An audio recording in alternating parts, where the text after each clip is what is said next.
This is Science Max, Experiments at Large. Science Max! Try yours. There you go. What makes airplanes, or basketballs, or people fly? It's air. As well as a bunch of other things that we learn when we try to make a giant paper airplane. So that didn't work. All on this episode of Science Max, Experiments at Large. Greetings, Science Maximites. Today, we're going to be looking at air. I know, it's kind of hard to look at air because it's invisible. But we can look at something that uses air to move.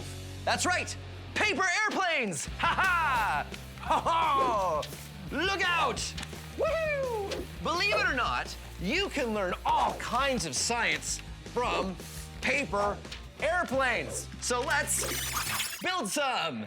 We are going to do a paper airplane which actually holds the Guinness World Record for the longest paper airplane flight. Pretty cool, huh? First, you fold the paper in half like this, but then you open it back up again, and then you fold in the corners like this. Now, don't worry if this is really, really fast because you have all the instructions on our website. Then you can fold the paper down like this, make sure it's about 2 centimeters from the bottom where the point is there, and then you fold the corners in just like you did before. But these ones are just guide folds. We use guide folds to help us fold other folds, basically. Now, we fold again using the guide fold lines you just made.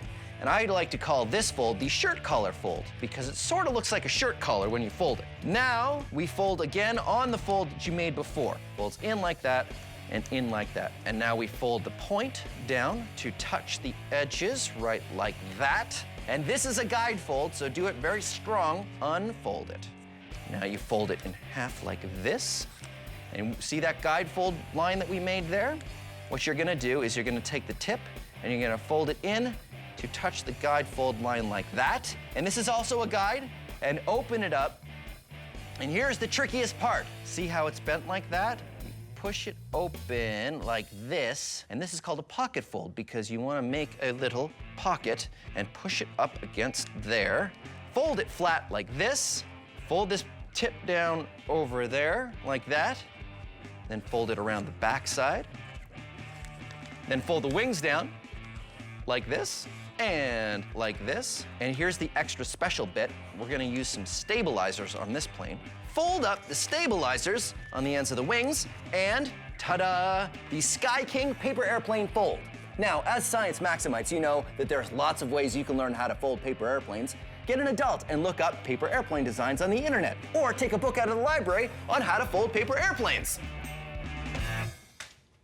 And of course, this isn't Science Max, Experiments at Large, if we don't max it out. So that's right, we're gonna make a giant paper airplane.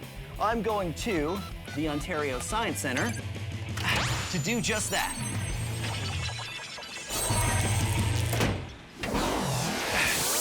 Uh-oh, that's never good. Whoa, Phil, I'm so sorry. You okay? Yeah, I'm okay, Justin. I never know where the portal's gonna spit me out. This is the Science Center, right? Well, that's right. In fact, you've landed in our paper airplane laboratory. This is what happens to me, Justin.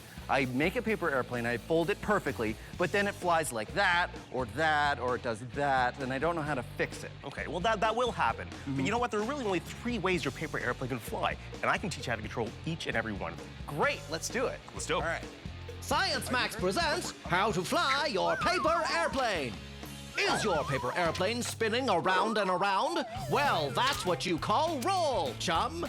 Roll is what you call it when any plane moves like this or like this. Here's how to fix it. Bend up the back of one wing to create more lift on one side, and it'll balance out. Happy days. Okay, so let me try mine. What's that? Your airplane goes straight up or straight down? Sounds like you have a problem with pitch. Sorry, pitch. Pitch is when your airplane moves like this or like this. To fix it, bend the ends of both wings up if you pitch down, or down if you pitch up. Adding a weight to the nose also helps if you've got a problem with high pitch. Sorry, high pitch. Great, great, your turn. All right, here we go.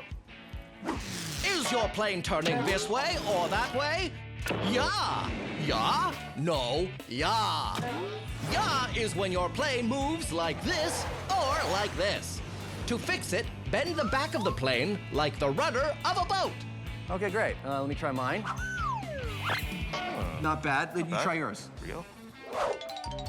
Oh, yeah. That was pretty cool. That's what we want. Yeah. You know what? Are you ready to build a giant paper airplane? I think I am. Fantastic. I just need to get one more expert. I will be right back. Cool. Hey, David, how you doing? Hey, good. Good. So David's going for his Masters of Applied Science. In aerospace science and engineering. So you know all about planes. I do. Great. Yeah. So what does this have to do with planes? What is this? So this is a water channel, and it allows us to test airplanes in it before we put them in the sky. Great. We'll have my airplane, and we'll just put it in here, and we'll test it. Please, it's made of paper. Yeah? And in the water, it becomes soggy. Well, how do we test our paper airplane if we can't put it in the water? Well, this is a classic airfoil shape. Yes. Now, is that what you call it, airfoil? An airfoil, yeah. So the cross-sectional shape of a wing is called an airfoil. Okay. And that's what generates the lift. Fortunately, air and water are both fluids, so they behave in the same way. I could push ink into the water, and that's going to allow us to see how the fluid flows over the aircraft. So if you tilt its nose up a little bit, you'll be able to see that the shape of the airfoil is actually pushing the water downwards. Oh, yeah, you're And- right. The ink doesn't go straight. It Yeah, follows the wing follows down. the shape of the wing down, and we have a lower pressure on the top of the wing and a higher pressure on the bottom of the wing, which pushes it upwards. Right, and generating lift. that creates lift. Exactly. So do you guys use this all the time in aerospace? Yeah, yeah. That's pretty Absolutely. neat. So are you ready to design an even bigger plane, a giant paper plane? I'm confident we can do a good job. I am excited about it. Let's do it right now. The big paper's over this way. This way. Okay. Here's the plan. Take a giant piece of paper and fold the exact same airplane we did in the lab. The small one flew. The large one should too, right? Well, let's find out. I believe we are ready to make our giant paper airplane. All we need is a giant piece of paper! Woo! Okay, be very careful getting off it. Woo! All right, let's fold it. Nose on that side. Okay. Remember, we're folding the exact fold we did in the lab, only on a larger scale. We have a tape malfunction down here. But it's a lot harder to do with a giant piece of paper. Fantastic. That's pretty good. Okay. There. Perfect. Yeah. Giant paper airplane! Ha ha ha! This doesn't look too much like an airplane.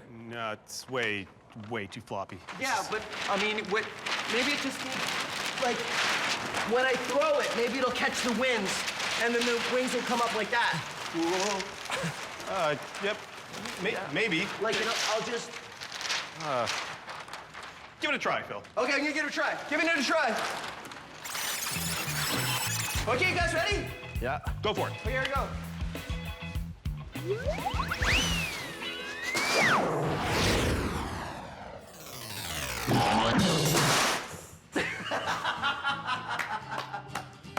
Wow.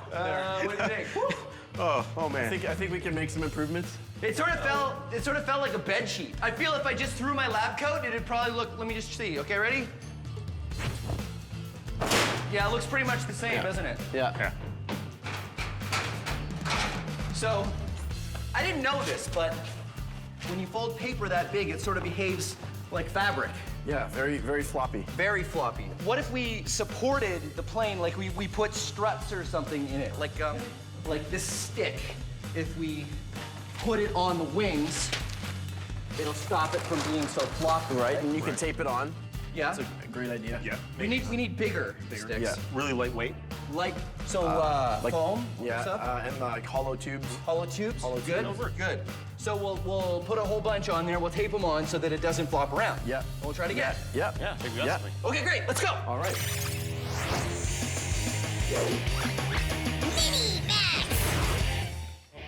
Bernoulli's theorem states that faster moving air has lower pressure than slower moving air.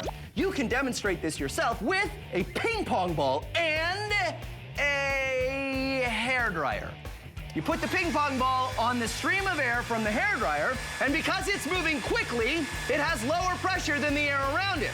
So the low pressure air works sort of like a force field, and you can defy gravity with your floating ping pong ball. Awesome! But of course, this is Science Max Experiments at Large, so we have to max it out with a giant hairdryer and a giant ping pong ball.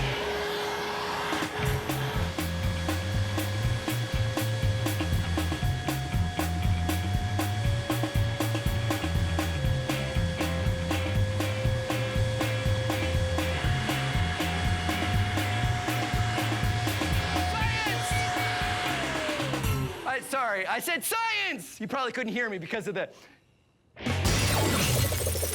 So, our giant paper airplane turned out to be really floppy. When paper is that large, it doesn't hold together very well. What we're going to do is take foam and long sticks and tape it to the large paper airplane wherever we need to give it support.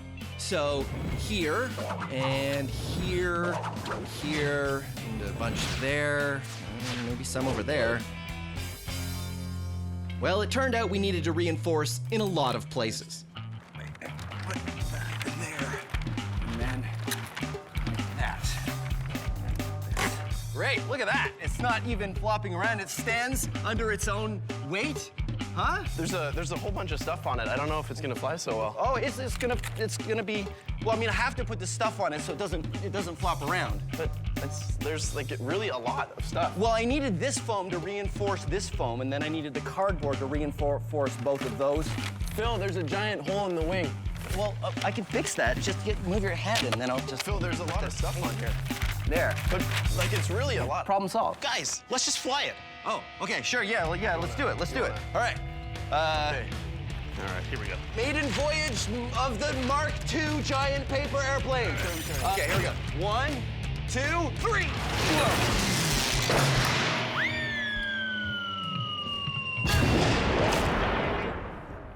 So it went about 3 feet. So that didn't work. I told you, too much stuff. You did. He told me that. He said that. He said that. What we need is something that's stiffer without as much stuff on it. But the paper, it's too floppy, so you have to put the stuff on. Right. How about some cardboard? Cardboard's nice and stiff, and technically it's paper. You're right, cardboard. Let's make it out of cardboard. Yeah. Cardboard, all right. Oh, yeah, it's over here.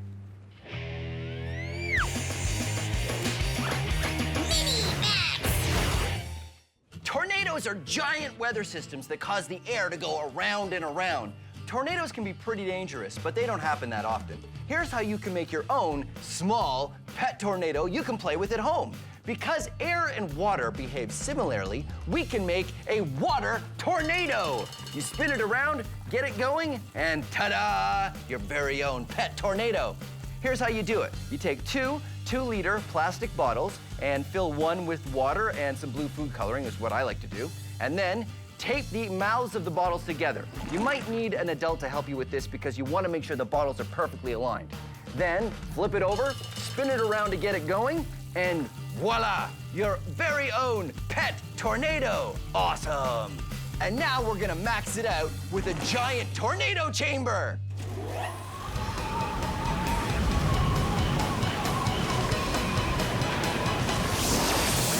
Hey, Michaela. Hey, Phil. So this is your giant tornado. It's amazing. Yeah. So I made one with plastic bottles and water, but this one uses air, just like real tornadoes do in the wild. That's right. So how does this work? Well, here we have a platform, but underneath that there's a fog machine that's pushing the fog up. And we've created an updraft because there's a fan at the top that's pushing air out of the top. And also we're trying to mimic the intense winds you'd get from a tornado with these pillars that are shooting out air in this direction. So it goes around in a circle. Yeah, in real life, tornadoes are pretty rare. You need a perfect set of conditions to see them. You need warm, humid air and cold, dry air. And as well, some intense winds that you usually get from thunderstorms. Science!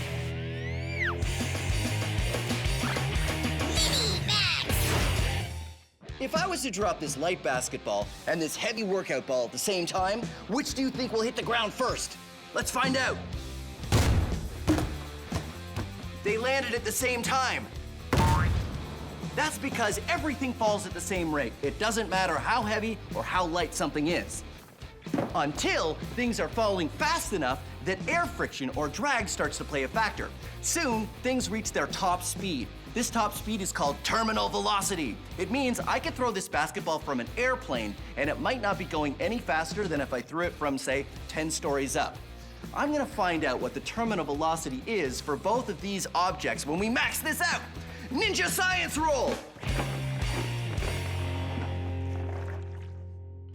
Here's how terminal velocity works. Everything falls at the same rate, going faster as gravity pulls it down. But when things start going so fast that just pushing through the air at that speed creates as much force as the pull of gravity, things reach a top speed and they won't go any faster. How heavy something is and how much air it pushes both play a factor in its top speed. And that top speed is called terminal velocity. How cool is that? I'm at iFly Toronto. This is a giant wind tunnel, and they've got the wind going fast enough that they can't fall any faster. It's the terminal velocity for a human being. I'm gonna take our weighted ball and our basketball and place them both here in the wind chamber. This is the control panel, which is what they use to control the wind speed inside the chamber. And this is Derek, who's gonna be operating it. And that is Mike and Greg, and they're inside the chamber. All right, let's fire it up. All right, firing it up. 35, 58, nothing happening yet. This number here is the one we're looking at to see how fast the air is moving. 86, something's starting to happen.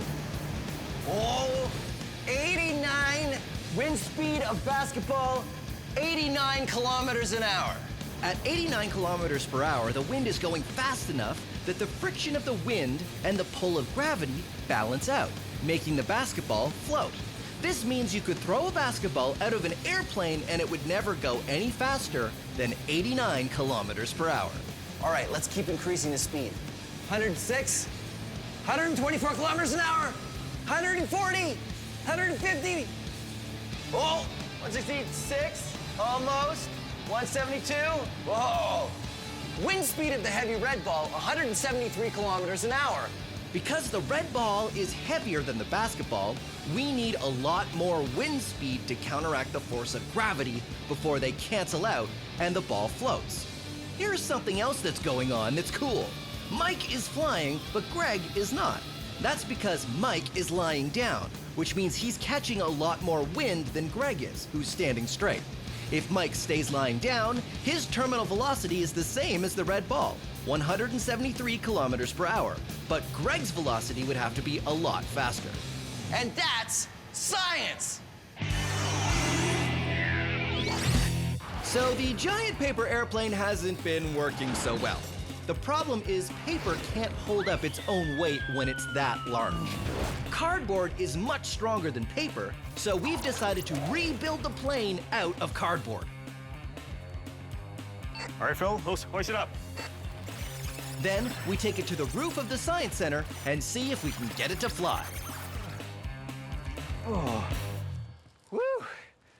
There you go, our Mark III model paper airplane. Now I know it's made out of cardboard, but cardboard is technically paper, and it's the only thing strong enough to hold a plane of this size together. We even had to put some poles in so the wings still wouldn't flap, but we're pretty confident this is gonna work.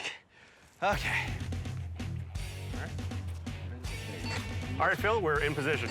Now, don't try this at home. Our roof has a big wall on the edge. Your roof does not.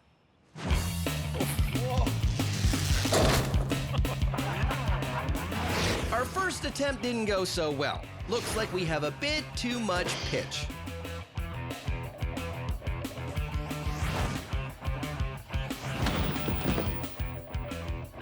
Our second attempt still had a bit too much pitch.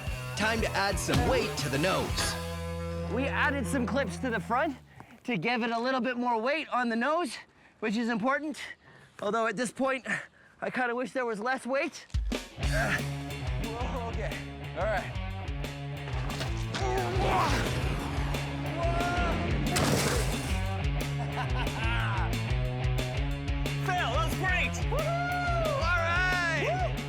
aero work best, but I know what you're thinking. Why didn't it sail through the air like a normal paper airplane does? Well, that's because the other thing heavy planes need to fly is thrust.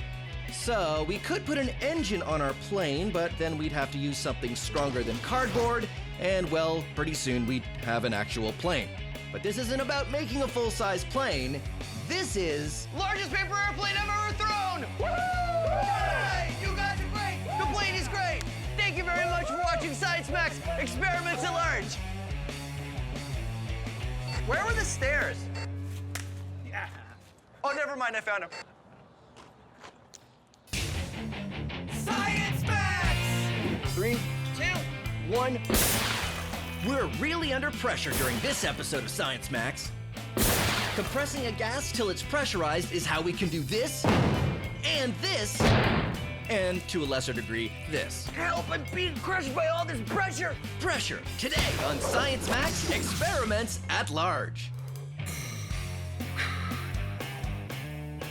Phil to Mission Control. Come in, Mission Control. This is Mission Control, Phil. We read you loud and clear. I would... Oh. Greetings, Science! Greetings, Science Maximites! Welcome to Science Max Experiments at Large. My name is Phil McCordick, and today we're gonna be building an air-powered rocket. Too difficult, you say? Nonsense, it's easy. It's not like it's rocket science. Hey, it is rocket science. Cool! Here's what you need. You need a bottle and a cork.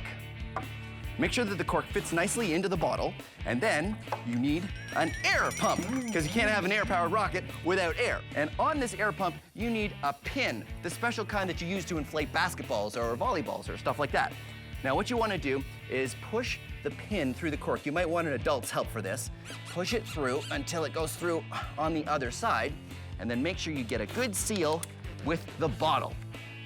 Now you're ready to launch your rocket with air pressure. But first, let's do a few other things. Take your cork and put it in a tripod launcher. You can make this out of pencils or anything you want, as long as it stands up nice and solidly. And then, of course, you want to decorate your bottle so it looks like a rocket. This is my rocket. Pretty good, right? So stick the bottle on the cork like before, like that. And then you stick the pin in the bottom. And what we're gonna do is we're gonna inflate the bottle with air pressure, and then it's gonna launch. Okay, here we go. You know, rocketry really isn't something you should do indoors. Come on.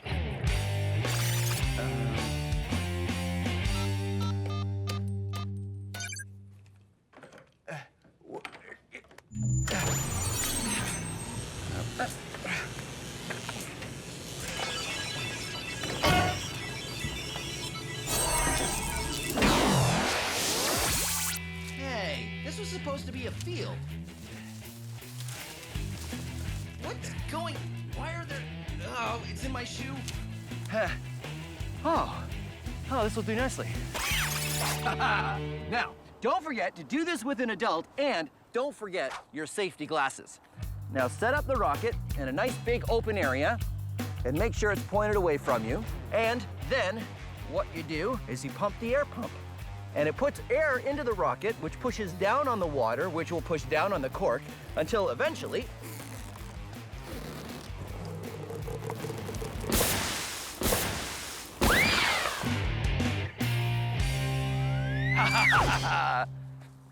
So be Science Maximites and come up with your own rocket design. Try different amounts of water, different fins, even a different size bottle. Try it for yourself and see if you can get one that goes higher than mine just did.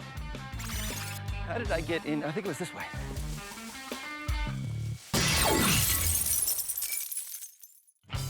Do you want step-by-step directions on how to build your own air-powered rocket? Well, don't worry. Everything you need is on our website.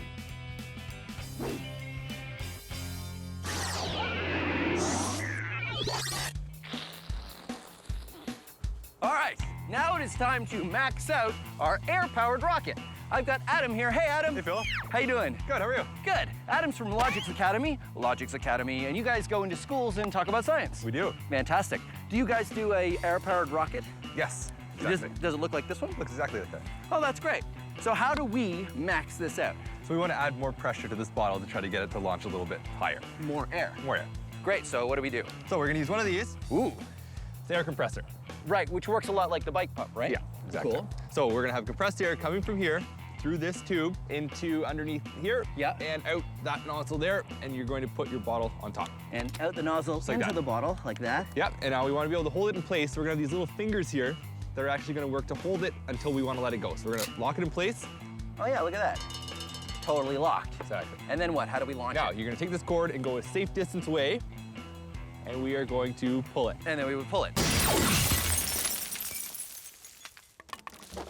Which one do you want to start with? I think we should use this one here. Okay, great. Now we put water in it, right? Yep, you're gonna put water in there. Why do we use water? So the water is gonna act to push the rocket up into the air. The compressed air in here is gonna shoot the water out the back, and the water is gonna push on the rocket and make it launch. It's just to give it a little extra push. How do I get it on there without spilling any water? So just rest it next to the Just go launcher fast? there. Yeah, just go really fast. Ooh. There you go. There we A go. little bit. Haha. And then Lock it in place. locking it in place. There's no Okay. air pressure in the hose yet, right? Not yet, no. First, we have to spool out the launch cord. So the air compressor has the compressed air in it. It's ready to go. Yep, it's all ready to go. We just need to connect the hoses. Adam, I've noticed it's snowing a little bit. Do you think that's any reason why we should stop? I don't think so. No, the science must go on. Blast shields down. Connecting hoses. When we connect the air hose, the pressure from the compressor travels down the line and into the bottle. You can see the bubbles of air going in. Those bubbles are carrying more air into the bottle, giving it more pressure. Here we go. 3, 2, 1.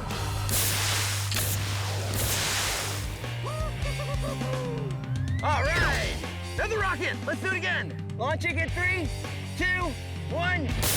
Woo! Nice. Success. Success. Nice. So, small bottle worked really well. How do we make it bigger? I know, bigger nose cone? I think a bigger bottle. Oh, bigger bottle. Yeah, of course. That's easy. How about this empty water bottle that we have now? That might work, except that the top here is too big. I don't think it'll fit on our launcher. Oh, yeah. So what should we use? A 2-liter pop bottle might work a bit better because it'll be about the same size. Oh, that's right. 2-liter pop bottles have the same opening as these small water bottles. Exactly. That's great. All right, let's make a couple rockets out of 2-liter pop bottles. Awesome.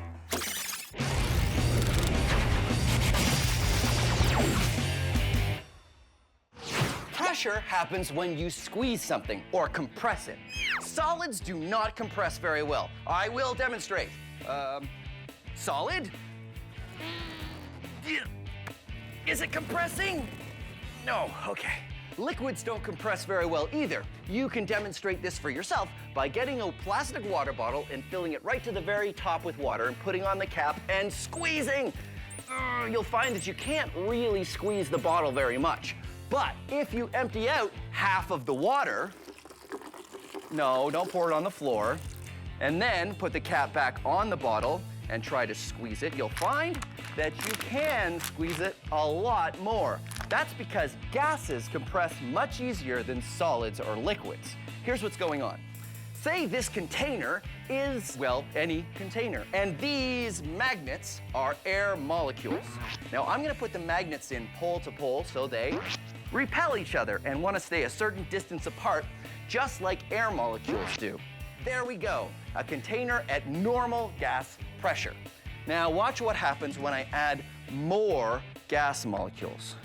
They start to get squeezed together. And if I add more, the amount of space that each one gets is less and less. Now this container is under a lot of pressure. These molecules really want to escape through the top of the container, but they can't because I'm holding them down. If I took something like this plunger and I pushed them down even more, now they're really under pressure. They want to get out, but they can't because I'm holding them in. Now watch what happens when I let them go. They all pop out the top, and the container has returned to normal gas pressure. That's what happens when we put gas in a container like this one. These containers that hold compressed gas are made out of solid steel because you need something really strong or it might explode if you put too much gas pressure in it. That's why these are only filled up by professionals who know exactly how much pressure it can take. That is the power of pressure.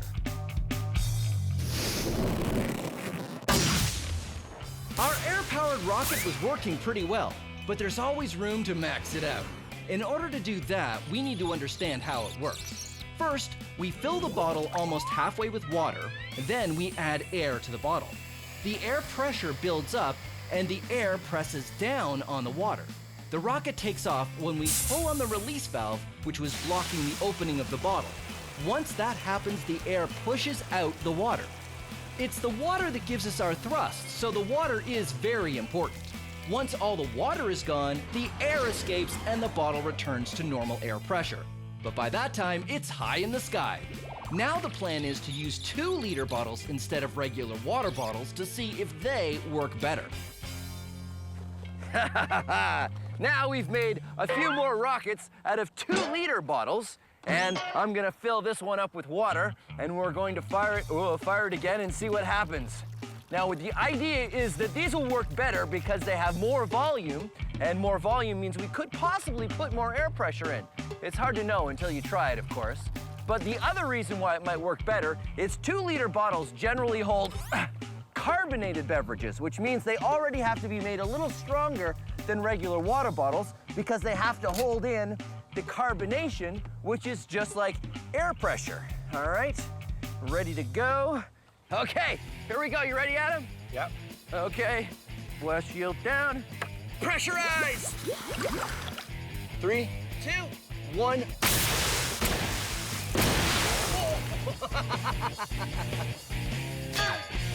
Let's do another one. And 3, 2, 1. Whoa! Wow! This is the superhero design rocket, which I'm very excited about.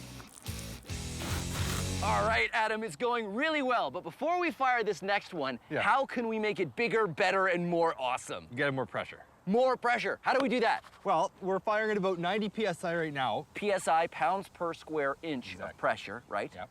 So we could increase it. We could increase it. So how, we're at 90 now, how high does the tank go? Go to about 120. 120 PSI. Let's see what happens. All right, let's do it. Here we go. 90, 110, 120. Should we fire it? Let's fire it. Let's fire it. Here we go. 3, 2, 1.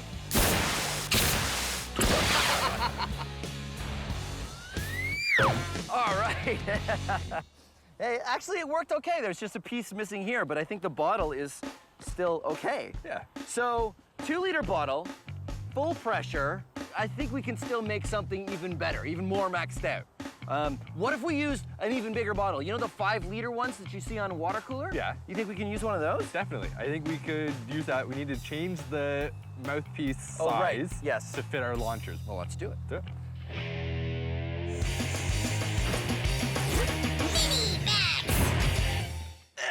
Help, I'm being crushed by all this pressure.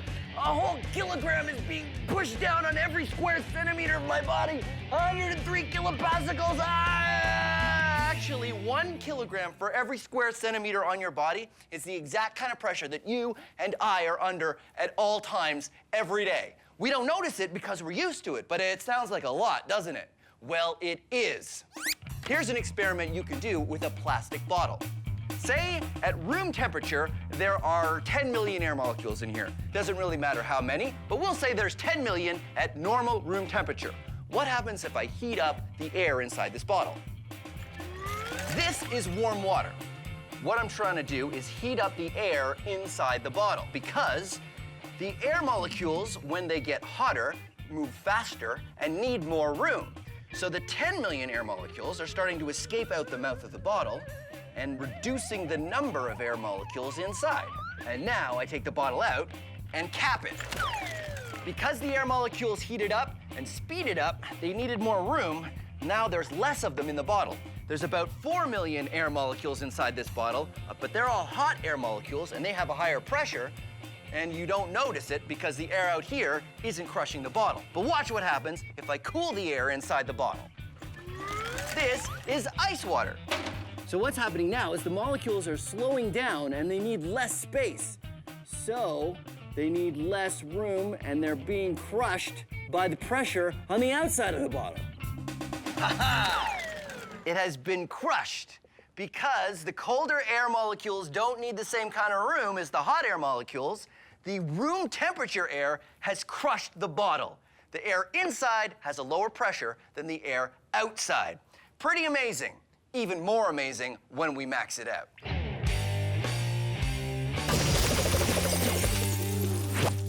This is a steel drum. What we've done is we put some water in it and we're heating it up to boiling so there's nothing but hot air inside the drum. This is an airtight cap, which we use to seal the drum. And now we cool the drum off. Hey, Trevor, give me a hand. Ready? 1, 2, 3, you lift!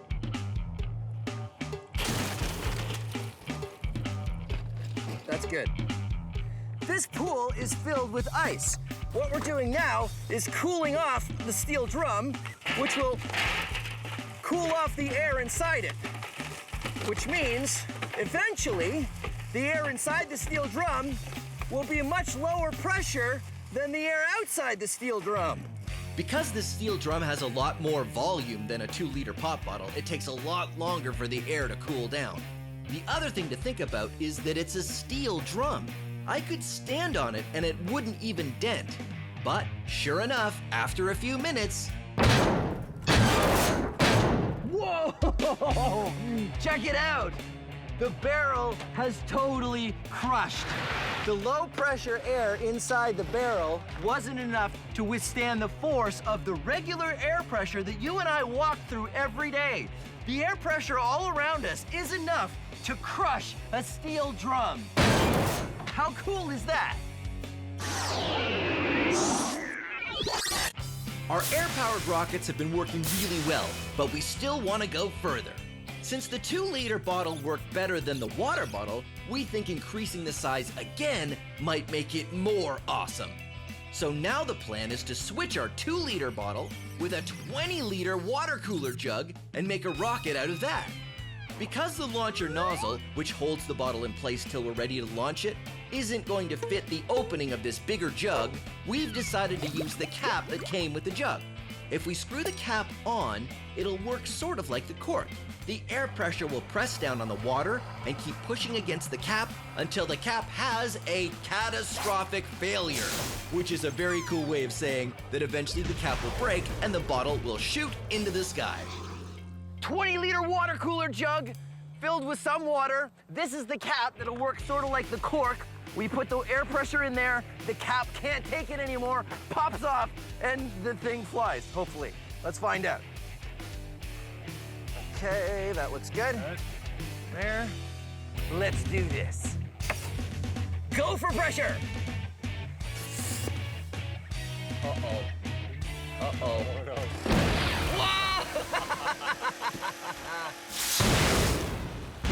Hilarious!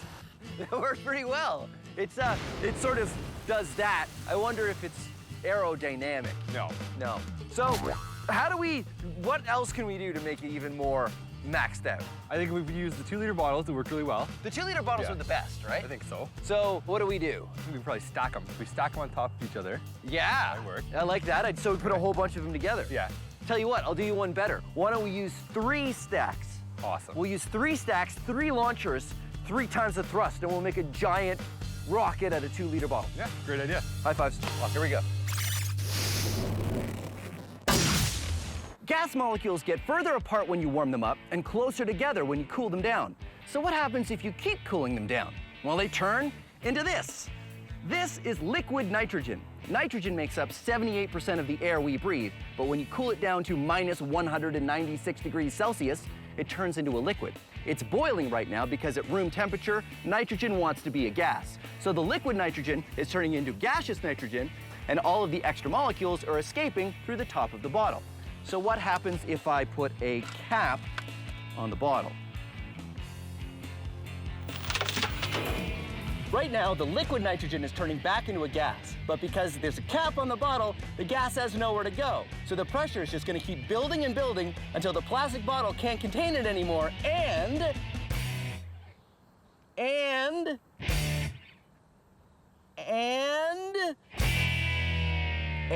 and...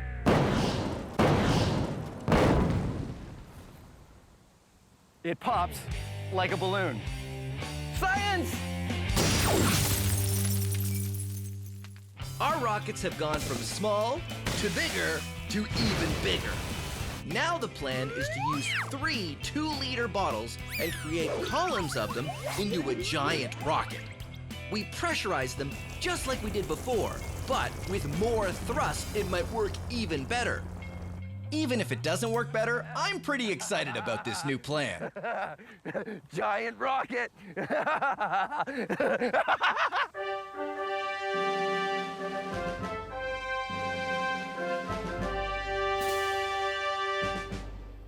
Giant rocket! You ready? I'm ready. Okay, blast shields down. Connecting hose. Dialing up pressure. Pressure is rising. It's bubbling. Bubbling. 100 psi. Okay, stand by to fire. 3, 2, 1. Whoa! Woo!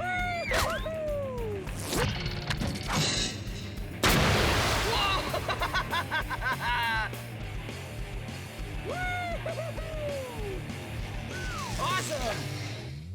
Yeah, let's go check it out. Well, there you have it. Rocket Science Max. Experiments at large. Well done. Nicely, nicely done. Do you think we could fire it again? Yeah, it looks like it needs some repairs, though. Science Max! It's time to get stuck on magnets. What's our attraction to magnets? What's their attraction to each other? And can I use magnets to levitate and float in the air? All on this episode of Science Max Experiments at Large. Greetings, Science Maximites. Welcome to Science Max Experiments at Large. My name is Phil, and today we're going to be looking at the power of magnets. You see, magnets are fun things to experiment with because they are really, they're really interesting. This magnet that I've got here is a neodymium magnet, or a rare earth magnet. It's one of the strongest magnets you can get. A magnet is an object that is attracted to anything that is ferromagnetic, which is iron, nickel, or cobalt. And magnets are interesting because they have two sides. There are two poles. I'd show you, but I can't get the chain off. Hold on one second. Ha-ha! There are two... Oh, no.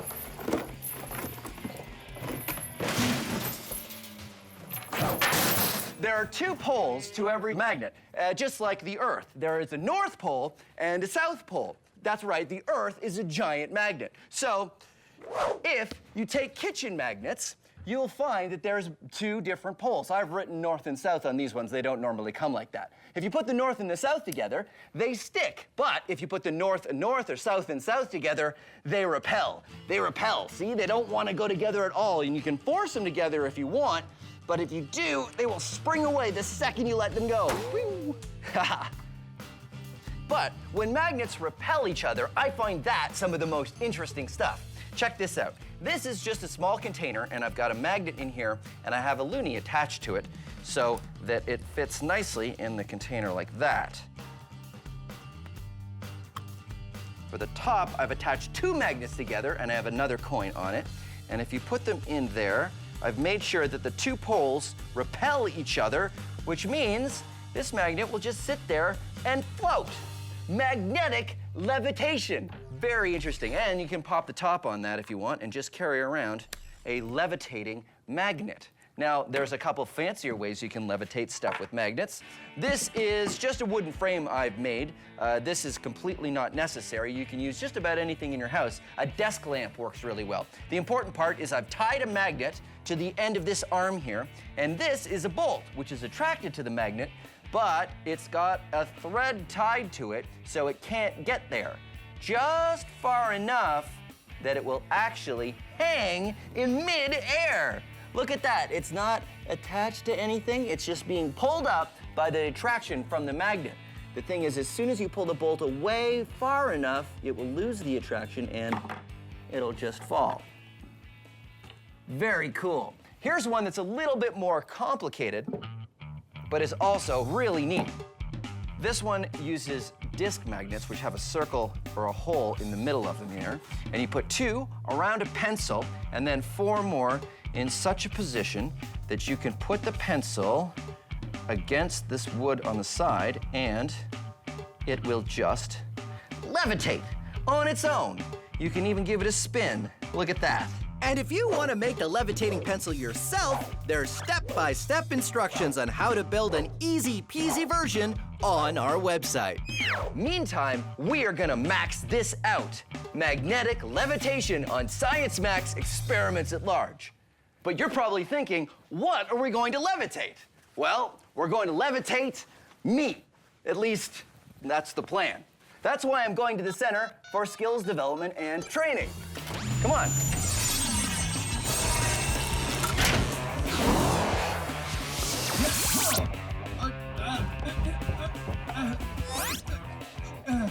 Okay, who turned out the lights?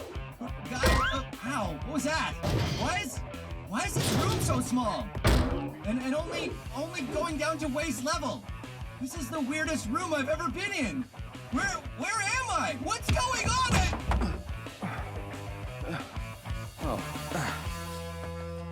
Hey, Matt. Hi, Phil. This is Matt. He's from Jobmaster Magnets. Now, you guys use lots of big magnets, right? That's right, we do. Awesome. So maybe you could help me max out this. Wow. You did a great job of building the levitating pencil experiment. Yeah, so what's going on here exactly? Well, all magnets have at least a north and a south pole. Right. And when you put like poles together, they want to repel. Oh, okay. So have you ever levitated a person? Not yet. Well, let's do it. All right. Do you think we can use these? We can try. Okay, well, put that one on the ground. And, okay, so north, and I'll put the north one on my foot here. And then if I just step, oh, wait a minute. If I step, stop moving. If I step on that, step on the, okay, well, first of all, this magnet keeps sort of moving away from me when I try to push down on it. What do we do? How do we fix this? Well, we need to keep the magnets in position so that they don't move around when you try to bring them together. Yeah, because I have to come straight down on it, don't I? That's right. So why don't we attach this one to the floor?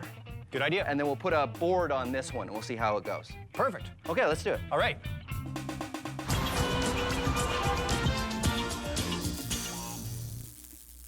This is a magnet. This is a magnet. This is a magnet. This is a shoe. What's the difference? To know that, you have to know your magnets. This is a donut. It does not stick to this magnet. This is a spoon. It sticks to this magnet.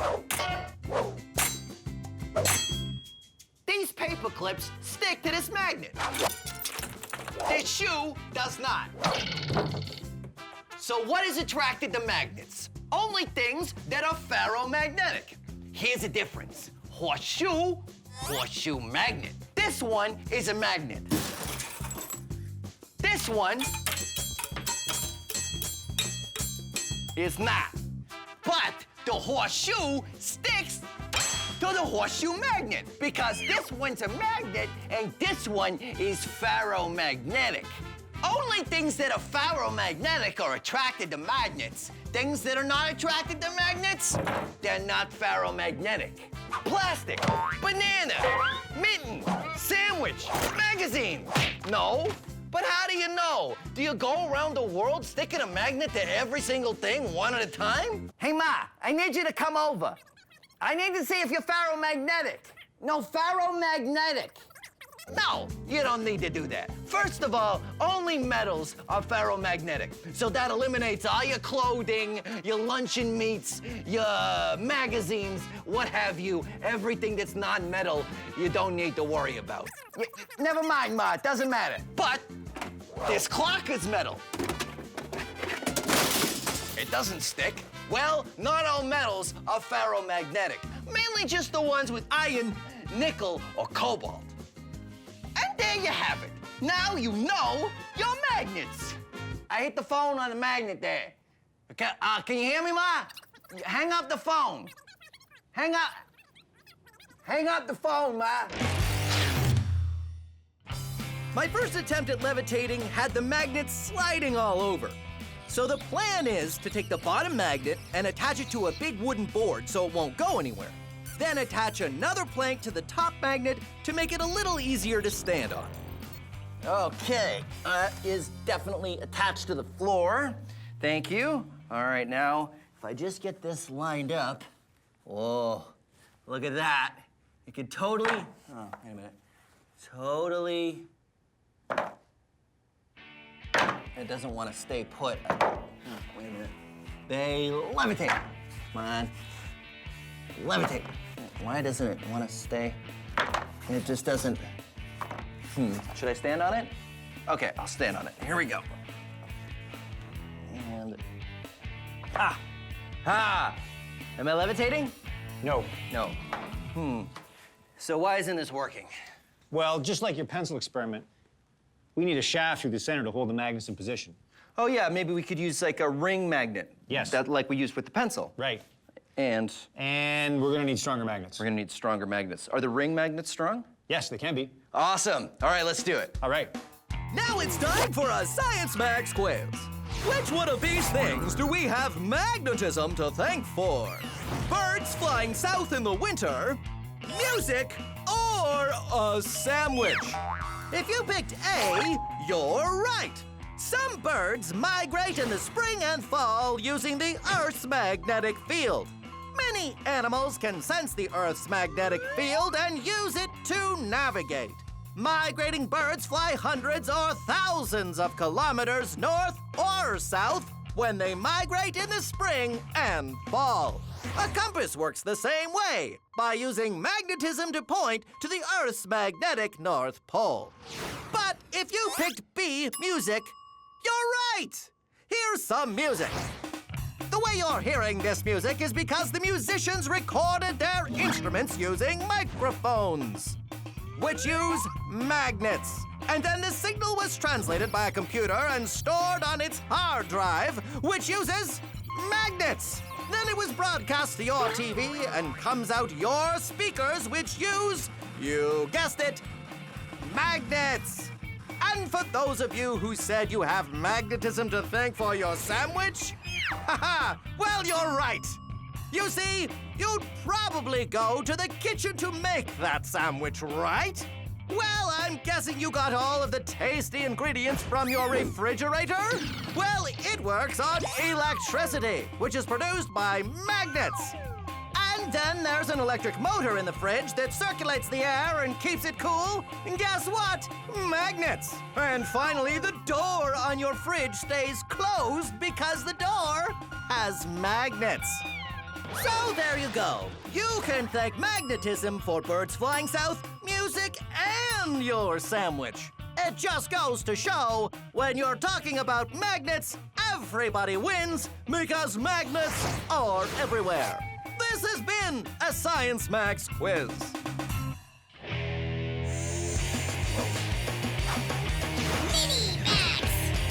Here's an experiment you can do with a bag of water. Take a sharpened pencil and carefully push it through the bag. If you do it carefully, it won't spill. The reason this works is because the bag is made of polymers, long stretchy chains of molecules, and also because the pressure of the water against the pencil prevents any water from spilling out. Now, we're gonna max it out. This is a very large bag of water, and here I have some very large pencils. You ready? Oh.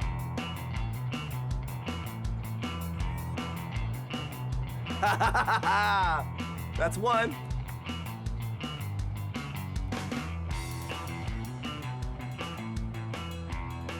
That's two. Here we go. Should I go from the bottom?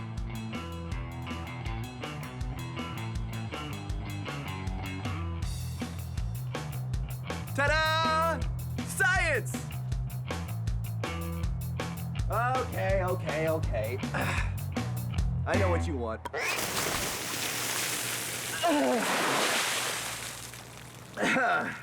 Like I was saying, science! Turns out trying to balance two repelling magnets on top of each other is pretty much impossible. Here's why. This is a magnet, and here is the magnetic field. It's often drawn with lines like this, but actually the magnetic field radiates out in all directions. Really, think of the magnetic field kind of like a ball. When you try to balance another magnet on top of the first magnet, it's about as hard as balancing one ball on top of another ball. So here's the plan. Just like the levitating pencil, we're going to use ring magnets because we can put a shaft through the center of one ring, then drop another ring magnet on the shaft. It will keep them perfectly aligned. Then it's just a matter of putting the bottom magnet on a board to keep it stable and using another board so I can stand on it and ta-da, magnetic levitation! Or at least that's the plan. Okay. Board. Magnets. Ooh, look at that. Awesome. And now I'm gonna put the platform on. Nice. I got some weights here. Let's see how this works. Yeah. This is gonna work amazing. All right, think I should try it? Give it a try. Okay. Here we go. Yeah! I'm doing it! I'm levitating! What? Just a little bit. Oh, really? Yeah. So, yeah, what do we do? We need more power. More power? I like that idea. How do we give it more power? More shafts, more magnets. Okay, sure. Well, why don't we do 1, 2, 3, 4 shafts, and then we'll have magnets on all the shafts. Great idea. All right. Let's do it.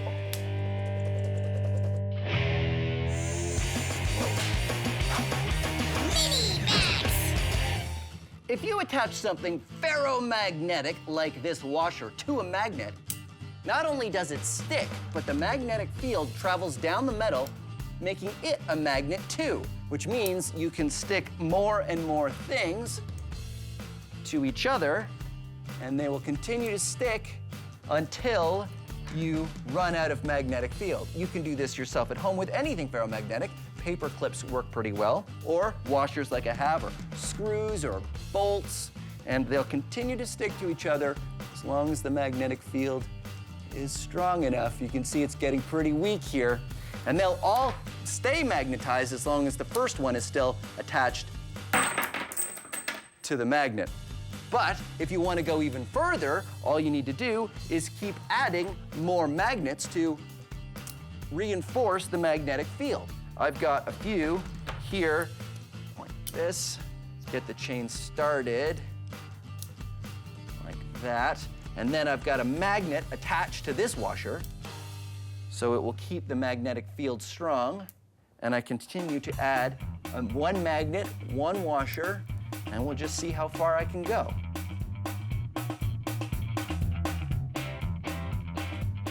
You can even sculpt it a little bit. Look at that. And then at the end, a whole bunch of paper clips. Eventually, the weight will make it fall off, but it's a lot of fun to play with magnets and make art. Speaking of art you can make with magnets, you can also make sculptures. When everything sticks to everything else, you can make some pretty fancy designs. This is a rare earth magnet, a very strong one, and a bunch of nuts that I've gotten. And this one here is an electromagnet, but electromagnets are a little different because they need an electric current to work. Check this out. This is sort of a magnet dude with crazy hair. There's an earth magnet here, and this is a giant screw, and these are some metal bits, and then I've got 2 more magnets at the top here to hold on his crazy wire hair. He's got crazy wire hair because he's crazy magnet dude. Now, of course, we couldn't just talk about magnetic sculptures without maxing it out, so let's max it out.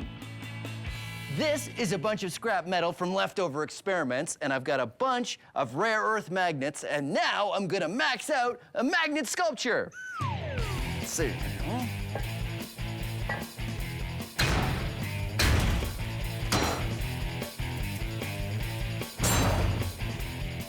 There you go, a maxed out magnet me. I made this guy out of metal pipes with earth magnets in between, and these are his arms attached, of course, with magnets. His hand, his little metal pieces attached with magnet. Steel wool for the hair, and of course, hat, non-magnetic. All right, here we go. Ready?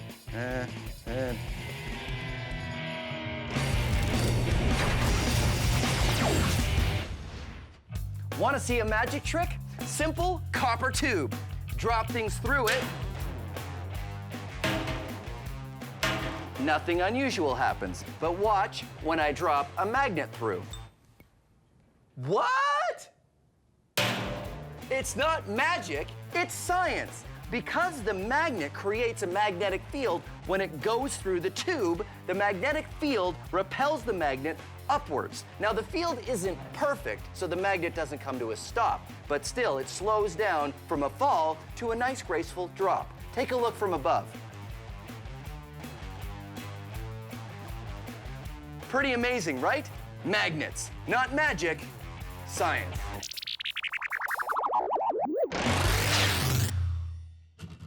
So I've managed to levitate on some magnets, but just barely. What Matt and I needed was more power. So instead of having one shaft and one pair of ring magnets, we're going to use a larger board and put a shaft on each corner. Then we'll have 4 times the power because we're using 4 times the magnets. Hopefully this will be strong enough to get me floating on a cushion of magnetic energy. And magnets? Magnets. Okay, here we go. This is gonna work great. And top board. Ooh, what do you think? Looks great. Yeah. Okay, here we go. Matt? You're levitating. I'm levitating! Woohoo! All right. It feels cool. It sort of feels like surfing a little bit. All right, thank you so much, Matt. That was amazing. And there you have it. Science Max experiments at large, magnetic levitation. You know, I'm surprised we could do an entire episode on magnets, and we never actually got them so close to the camera that the camera went all weird, because cameras and magnets, they don't, oh dear, no, that's okay. I can fix this. If I just maybe, maybe if I put the magnet to the camera again, that would, okay, that's not, that didn't help. Oh, okay, well, thanks very much for watching Science Max Experiments at Large, and we'll see you again as soon as we get into the camera.